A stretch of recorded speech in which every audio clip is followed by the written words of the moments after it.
governo muda as alíquotas de IOF, então vou falar para vocês rapidinho aqui o que muda ou deixou de mudar ou voltaram atrás. Enfim, aqui no jornal O Globo pode ser que mudem novamente, tá? Então dá uma olhada, pesquisa certinho, dependendo da hora que você está vendo esse vídeo, pode ser que alguma coisa já tenha mudado novamente. O que mudou? Compra no cartão de crédito e pré-pagos internacionais era 3,28, passou a 3,5. Então aumentou essa alíquota do cartão de crédito. Agora, compra da moeda estrangeira em espécie, você tinha uma alíquota de 1,10 de IOF e passou a ser 3,5, mas isso não vale para os investimentos, tá? Isso aqui é apenas para quero viajar para o exterior, então estou trocando dinheiro aqui, então você vai pagar uma alíquota de 3,5. Para os investimentos, ó, aplicações de fundos de investimento exterior, 0. Foi anunciado que ia mudar para 3,5. Absurdo. Algumas casas de câmbio lá, a Wise e tal, tava mostrando 3,5 na sexta-feira. E depois voltou. Aplicações diretas de investidores no exterior era 1,1. Em alguns casos 0,38. Se eu não me engano, no Banco Inter eu paguei 0,38 para conta investimento e paga esse 1,1 quando você coloca o dinheiro para usar naquele cartão internacional. Quando eu fui para o Chile eu usei bastante e pagava essa alíquota aqui de 1,1. Então foi anunciado que ia ficar em 3,5 e depois voltou para 1,1. Bom, muita gente está pensando agora no que? Bom, deveria ter investido já no exterior, comprado dólares e tudo mais. Acho que se você pretende viajar para o exterior, sim, é uma boa ideia. Agora, se você só quer investir no exterior, como eu sempre disse, eu invisto através do IVVB11, que você não paga esse IOF de 1,1%. Galerinha, então vamos lá falar do que está mais descontado na semana, façam tudo para vocês. Fui lá assistir o filminho do Stitch com a minha noiva, cheguei agora 11 horas da noite, você sabe que eu acordo 6 horas da manhã, então já deixa o seu like, compartilha com os amiguinhos, porque eu não podia deixar vocês sem esse vídeo aqui. O dólar, lembra que eu falei para vocês, nossa, um tempão atrás que para mim o preço justo do dólar era 5,70, então dólar abaixo de 5,70 é compra. E aí ele fica bem aqui, ó, oscilando. Esse é o gráfico diário, bem aqui na parte lá dos 5,70. Então realmente, né, o dólar também acha que o preço justo dele é ali na casa dos 5,70. Por isso que eu falo, dólar abaixo de 5,70 para mim é compra. Então dá uma olhada, só que você tem que olhar também não só o dólar, né? Você tem que olhar lá o S&P 500. Vamos colocar aqui o S&P 500 e dar uma olhada, porque são as duas coisas que vão afetar o IVVB11 e o S&P 500 está dando uma sofrida aí nos últimos 5 dias, então eu vejo como uma grande janela de oportunidade. Fundos imobiliários, vamos dar uma olhada nos fundos imobiliários, tabela atualizada para vocês. Se você quiser editar ou qualquer coisa, é só vir aqui, ó, arquivo, baixar Microsoft Excel ou pega no que você quiser e você pode editar essa planilha para você. Vamos dar uma olhada aqui, ó, nos híbridos, quais estão mais descontados. Você tem o BRCR11, então eu não invisto porque ele não bate o CDI. GZIT tem aquela coisa de cota A, cota B, então depois vai voltar e vai pagar menos dividendos, então não é esse 18,97, pode ser que caia pela metade, não sei quando que vai entrar essa cota A, cota B, mas não entendo direito, não invisto. FATN11, que para mim ele não é híbrido, né? Ele é de lajes corporativos, é o melhor que tem aqui nessa lista. Aí o JSRE11, que não bate CDI no IPCA nos últimos 5 anos, então eu já fico de fora. E o KNHF11, grupo que não é muito bom por sinal, porém ele é novo, então abre o olho aí, ele não se provou ao longo do tempo, mas pode ser uma boa pimentinha na sua carteira se você tem um apetite a risco. Lajes corporativas, então, como a gente estava vendo lá, o FATN11 é o primeiro colocado aqui, pagando 12,79% de yield, 0,78. Bom, senhor, já investi, cheguei a 5% do meu asset allocation aqui, ó, cheguei a 5% dos meus fundos imobiliários em FATN11. Eu passaria para o próximo da lista, que fosse bom, é claro, né? Aqui no caso RCBRB11 estava aquele problema do rework quase resolvido e tal, mas enfim, eu ficaria de fora, né? Para que eu vou ficar arrumando sarna para me coçar? Então deixa quieto. A IEC 11 também é outro que tem 2 imóveis, 2 inquilinos, parece que ele não ia renovar o contrato, não sei como é que tá a situação, mas enfim, eu vi isso daí, já tô de fora também. PVBI 11 tem um problema de vacância, mas se você acha que tá bom esse PVP, né, e esse dividend yield para você, ok, manda ver, né? E eu acho que muito baixo, por sinal. Vino 11 com seu problema de alavancagem, TEP 11 tem problema aqui, ó, de reforço estrutural. Depois, HGRE 11, ele precisa reciclar o portfólio nos últimos 5 anos, tá todo mundo falando disso, então não, né? Ele está querendo reciclar esse portfólio, falou que vai fazer isso nos próximos 5 anos. E qual eu investiria, né? Qual eu estava investindo até parar de comprar fundo imobiliário? No GTWR 11, que é para mim muito bom. Ele é monoativo, tá? Ele tem apenas um prédio, mas é o do Banco do Brasil, lá em Brasília, tem um contrato até 2028, então acredito eu que seja bem sossegado e a tendência é que o Banco do Brasil não saia lá desse prédio. Logística, você tem o BRCO 11, muito bom por sinal, aí pagando dividend yield de 9,53, baixo eu acho, mas ele compensa na valorização da cota. O GGRC, muito bom também, ele comprou aí o Helg 11, então comprou esses outros ativos, aumentou a quantidade de imóveis, por isso que ele subiu na nossa lista, porque aumentou a diversificação, ele passa a ser mais bem qualificado aqui na nossa tabela, então por isso que ele agora está aqui como bom, excelente aqui em cima, pagando dividend yield muito bom também. XPLG não paga um dividendo tão alto assim, mas compensa na valorização da cota a longo prazo. Olha o LVBI 11 aí, nosso queridinho, agora está em 4º lugar. Por quê? Ele que caiu, os outros que subiram. Realmente, ele começou a ficar bem caro, né? A galera estava vendo que ele estava bem descontado, tudo começou a ficar mais caro, então ele acabou perdendo, o PVP dele foi aumentando, então ele acabou caindo posições no nosso ranking, mas ele é muito bom também. Shopping, temos aqui XPML11 disparado na frente com 10,44% de yield, ó, muito bom. Depois temos o HSML11 que está com o PVP bem descontado por sinal, então a tendência é que ele volte a esse PVP de 1. Voltando ao PVP de 1, você fixa seu yield on cost, né? Ficaria muito bom, em torno aí a um aumento de 22% nisso, então ele iria ali para uns 12% o seu yield on cost, caso ele volte para esse 1%. Quanto tempo isso vai demorar? Não sei, pode ser que nunca volte, mas enfim, acredito eu que quando agora a Selic estabilizou, quando ela começar a cair, a galera vai voltar tudo para os fundos imobiliários, e esses fundos que são muito bons, por sinal, se provaram ao longo do tempo, tendem a se valorizar.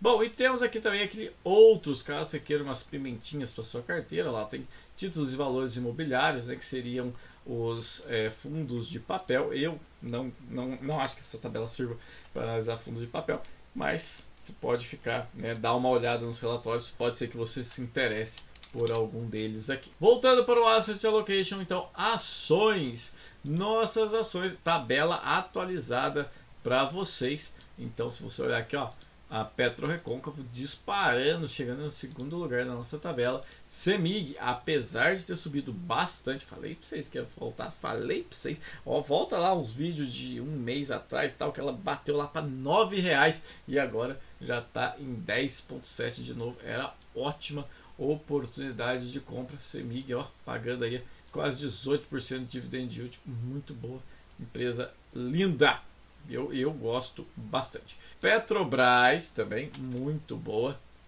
por sinal. As que estão em verde assim é que tem opções semanais, tá galera? Lembrando que essa minha tabela de ações, ela tem apenas as que tem opções disponíveis, para a gente já comprar barato. Banco ABC, que eu também tô de olho. JHSF3 deu uma disparada muito boa, monstra mesmo.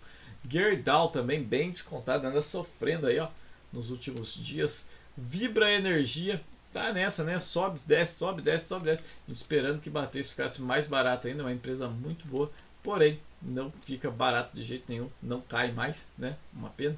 Seria interessante a gente comprar. Kepler Weber, empresa aí que vende maquinários agrícolas, então teve um balanço trimestral meio ruim, mas a nossa tabela ainda está em nono lugar. Por quê? Porque a cotação caiu bastante, então o PVP acabou compensando. Então por isso ela passou a ser barata também. Teve um balanço trimestral ruim, a cotação caiu pra caramba, então ela subiu na nossa tabela. E a 10º lugar, Bradespar, então, que é a holding lá do Bradesco, que compra ações da Vale, muito boa por sinal também, pagando dividend yield de 12,55%. Tem uma indenização aí que ela tem que pagar para alguém, por isso que ela anda descontada. Parece que vai sair essa ação e tal, então por isso que ela anda bem descontada, mas acredito que ela não vai quebrar, tal, só simplesmente vai pagar essa indenização e vida que segue. Vai dar um tombo no caixa, né, quando isso ocorrer, mas ela se recupera, volta numa boa. Então acredito eu que não seja um problema tão grande assim. Galera, e temos todas essas outras ações, você pode dar uma olhada aí, com destaque para a Sanepar, que depois que eu atualizei na tabela, subiu bastante aqui, ó, com seu balanço trimestral muito bom. Então, dá uma olhada nessa tabela, mesmo esquema. Vem aqui, arquivo, baixar e coloca a ação que você quiser dar uma analisada e compara com as outras. Lembrando que eu vou deixar tudo isso daqui na descrição do vídeo, né? O link para a tabela de fundos imobiliários e da de ações. Renda fixa, vamos dar uma olhada lá no Tesouro Direto. Então temos aqui, ó, o IPCA 7,39, já teve melhor, tá? Já tivemos taxas melhores aqui, mas 7,39% é muito boa também, é uma taxa muito boa.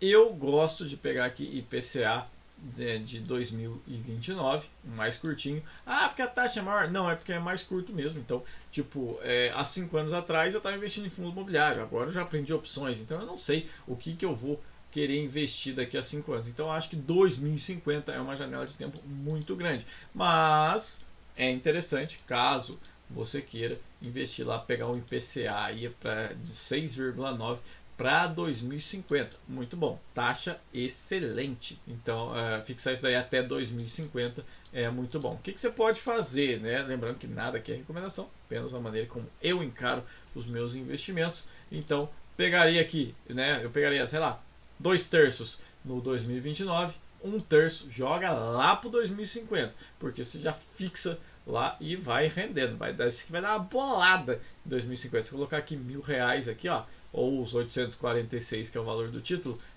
até chegar em 2050 vai estar uma bolada para você, vai estar muito dinheiro, não sei, mas vai ter uma rentabilidade absurda. E passando agora para as nossas criptomoedas, índice de ganância e medo em 69. Então, como já falei para vocês, gente, olha só, Bitcoin nas máximas, é hora de comprar? Não. Deveria comprar? Deveria. Por quê? O que acontece? Muitos especialistas estão falando que toda vez que ele rompe, nem especialista, né? A gente já viu isso, que toda vez que ele rompe uma máxima, ele estoura lá para cima, tá? Então ele rompeu a máxima, chegou no seu topo histórico essa semana, nos 109 mil, 111 mil dólares, bateu o topo. Então a tendência é que ele exploda lá para cima, chegue a uns 120, 150, até 150 mil. Eu já ouvi gente falando aí. Eu tenho certeza que isso vai acontecer? Não tenho certeza de nada. Nada é recomendação, mas eu falei que eu estava comprando lá quando ele estava a 53 mil, não peguei não. Sei que mas lá para 70 mil eu estava falando para vocês que era um preço muito bom. Agora, nesse momento, ele está caro. Eu falei para vocês há menos de um mês atrás, né, que eu estava comprando quando ele estava lá a 76 mil, 70 e poucos mil, abaixo de 80, eu já estava comprando. Agora que ele está a 109, a galera está querendo comprar, né? Então, galera, é o que eu falo para vocês. Você tem que comprar o Bitcoin quando o índice de ganância e medo ele está para cá. Quanto mais no vermelho aqui, melhor. Agora ele está caro. Porém, se você não tem nada, pode ser uma boa você entrar. Por quê? Porque pode ser que ele exploda lá para cima. Se você não tem nada, uma pena, né? Agora, eu não vou comprar mais porque já está acima do meu preço médio. Ah, mas e se aumentar? Beleza, paciência. Estou vendo oportunidades lá nas ações. Na verdade, estou comprando mais opções do que ações. Eu compro as ações, né, lanço puts através das opções para comprar as ações descontadas. Por falar nisso, a galera tava me cobrando da semana passada que eu não mostrei, tá aqui, tá, gente? Eu não coloquei como eu andava fazendo, a operação por operação, porque comecei a fazer muito mais operações agora, então, nossa, deu até preguiça. Olha o tanto de coisa que tem aqui. E mais aqui você pode ver, ó, o crédito de 687 e outro crédito 336, outro crédito de 60 e 60. Aqui, essa foi sexta-feira, foi só uma rolagem mesmo que eu fiz do que estava dando errado, então deu certo. Mas somando 1085 numa semana, cara, as opções é uma loucura. E da semana passada, né, já deu spoiler ali para vocês, mas dá uma olhada aqui. Então eu tirei esses dois, que é investimento em LFTS11, porque tudo que eu estou pegando aqui eu estou colocando em LFTS11 para gerar mais margem e assim conseguir operar mais, faz parte do meu aporte. E aqui está dando então 351 e aqui devedor de 1.400 e pouco. Ai, Thor, você perdeu dinheiro. Gente, isso daqui foi no dia 21, na quarta-feira. Dia 23 eu fiz as rolagens do que estava dando errado e recuperei isso daqui, mais 1.700. Como eu estou mostrando para vocês as notas de corretagem, ainda não recebi a nota de corretagem de sexta-feira, vai vir na segunda. Então vai ficar para a semana que vem. Vou mostrar aqui, mas já adianto para você que recebi um crédito aí de 1.700, então fechei a semana mais ou menos ali 600, 700 reais no lucro. E como eu estou fazendo? Lembra que eu falei do teste que eu estava fazendo em Gerdau para ver se devia lançar as calls mesmo fora do dinheiro? Então, só que, igual 4, eu vou ver isso todo mês, é muito longe. Então, decidi fazer nas minhas ações da VEG também. Só que aí, VEG caiu, né? Caindo o preço, então eu não consegui ver o teste. Por quê? O que eu pensei? Por exemplo, eu chego aqui em Petro, vendo na linha do dinheiro, então eu tenho aqui, ó, só valor extrínseco, tá vendo? Por quê? Tá 31,40 e vou vender a 31,77 e vou ganhar esses 20 centavos. Então, vamos supor que ela entre muito para dentro do dinheiro. Esse valor, quando chega próximo ao vencimento, as opções têm apenas valor intrínseco, ou seja, o valor que eu tenho, né, da opção, o valor que eu tenho do strike até o valor da ação. Então, tipo assim, eu vou ganhar todo o valor extrínseco disso daí. Então, para mim, vale a pena. Porque, mas você está pagando, vendendo. Gente, eu não vendi a ação. A minha ação, ela vai valorizar, vamos supor, ela vai sair aqui de 30,27 e valorizar até o 31,40. Então, se eu não perdi a ação, eu apenas ganhei esse valor extrínseco. Claro, seria mais legal se eu pegasse o prêmio e bolsasse ele inteiro. Só que, olha só, aqui eu estou vendendo, então vamos pensar em termos de venda coberta. Então, venho aqui e vendo faço uma venda coberta. Estou ganhando 20 reais. Olha o gráfico de payoff. Então eu tenho que colocar a ação para a gente ver. Esse seria meu gráfico de payoff. Então, aqui no 31,10 eu já começaria a ganhar dinheiro, certo? E depois para cima aqui, ó, eu fixaria o meu lucro. Acabou, não ganho mais do que isso. Só que existe outra maneira, um negócio chamado booster, muito bom, que você pode lançar 2 calls e comprar uma mais para frente. Então, no caso, eu estou coberto, essa opção vendida cobre uma das calls e a outra a ação vai cobrir. Então, ó, dá uma olhada, é só para você ver o gráfico de payoff. Então, no 31,77 eu teria o meu ganho máximo, que aqui está mostrando 82,38. Claro, tem que simular com o mercado aberto, mas só para você dar uma olhada no gráfico de payoff. E depois 32, muito mais que os 20 que eu tinha recebido. Senhor, mas você vai pagar tudo isso? Não, né? Porque a ação eu já tenho. Eu estou falando de uma venda coberta. Eu só coloquei ela aqui para você ver o gráfico de payoff. Mas você já estaria recebendo 31.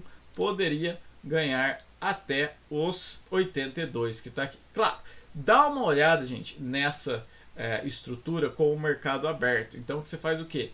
Vende 2 calls na linha do dinheiro e compra uma um pouquinho acima.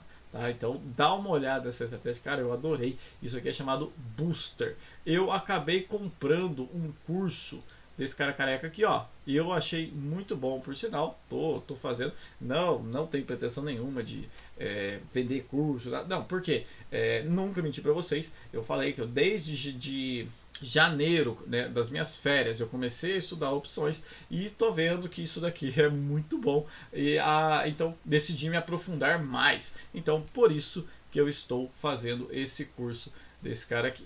Vou vender curso, vou fazer as coisas. Não tenho essa pretensão. Tenho apenas a pretensão de melhorar os meus aportes, melhorar as minhas opções. E aí eu vou mostrando para vocês ao longo de tudo isso. Beleza?